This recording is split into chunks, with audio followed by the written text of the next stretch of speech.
কথা বোঝা হালকা দূরের কথা আরো বোঝা বাড়িয়ে দেয়, কষ্টের বোঝা, দুঃখের বোঝা, ঋণের বোঝা সে নবীর উম্মত হওয়ার দাবি করতে পারে না। 15.5 বছরে বহু পরিবারে বিভিন্ন কষ্টের, দুঃখের, হতাশার বোঝা আপনারা দিয়েছেন।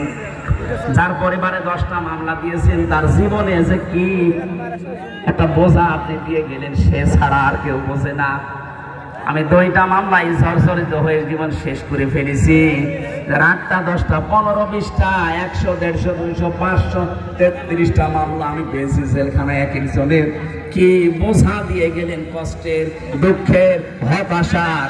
আপনাকে আল্লাহ ঠিক এইভাবে বোঝা দেবে, অপেক্ষা করেন।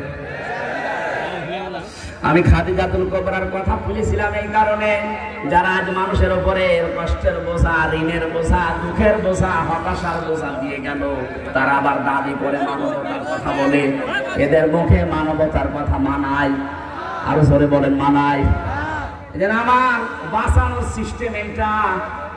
যারা তাদের সিদ্ধান্তে, তাদের বিশ্বাসে, তাদের চিন্তা চেতনায় আল্লাহ বাদ দিয়ে অন্য কাউকে ধারণ করেন, আপনার জীবন কিন্তু পবিত্র হয়নি। আপনি মারা গেলে মুশরিক হয়ে মরবেন, আর মুশরিকদের জন্য অবধারিত জাহান্নাম। আপনাকে আমি বাঁচাতে চাই, আজকে থেকে বিশ্বাস পাল্টান। আপনি বলবেন ক্ষমতার উৎস জনগণ কে? আল্লাহ ছোট্ট বাক্যটা পুরো জীবনটাই পাল্টিয়ে দেবে আপনার। যারা বলবে ক্ষমতার উৎস জনগণ, আমার বাবা হলে ওর মুখে লাথি দিয়ে চলে আসবেন। কারণ বাবা জাহান্নামে গেলে আমি যেতে পারি না, এ কথা বলে না কেন? আপনাকে যাওয়া লাগবে জান্নাতে। কোথায় বলেন বলেন? এই আয়াতটা তার প্রমাণ। আল্লাযীনা তাতাওয়াফাহুমুল মালায়েকা।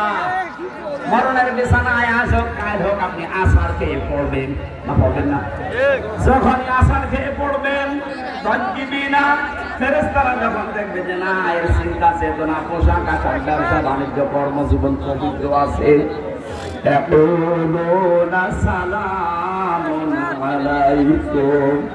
ফেরেশতারা বলবে আল্লাহর বান্দা শান্তি তোমার উপরে, প্রবেশ করো। উদখুলুল জান্নাহ, ওই যে জান্নাত দেখা যাচ্ছে, প্রবেশ করো। বিমা কুনতুম তা'মালুন, এই ধরনের কাজ দুনিয়ায় তোমরা করেছিলে। জোরে বলেন সুবহানাল্লাহ। আল্লাহ এই আয়াতটা যেন আমাদের জীবনে একেবারে সেট করে দেন, বলেন আমিন।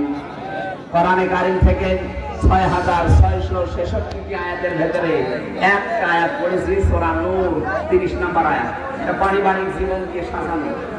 সেদিন আমার একটা গল্প মনে পড়ছিল। একটা লোক লিখেছে মেসেজে, আমার বউ সুন্দরী, এদিকে তাকান, এর সাথে রিলেটেড, এই জন্য শিক্ষার জন্য বলছি।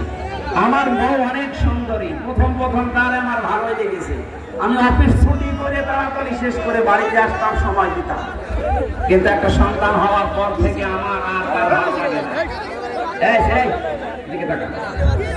আমার আর ভালো লাগছে না, তার কাছেও যেতে মনে করে না। অফিস শেষ করে এসে যখন আমাকে চাহিদা দেয় তখন আমি বলি আমি ক্লান্ত।